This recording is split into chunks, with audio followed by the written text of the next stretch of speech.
ರವಿಯನ್ನು ಕಾಣದೆ ಹಗಲೆಂದು ಆಗದು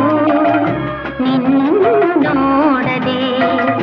ಈ ಪ್ರಾಣ ನಿಲ್ಲದು ಕಡಲನ್ನು ಸೇರದ ನದಿಯಲ್ಲಿ ಕಾಣುವೆ ನಿನ್ನನ್ನು ಸೇರದೆ ನಾ ಹೇಗೆ ಬಾಳುವೆ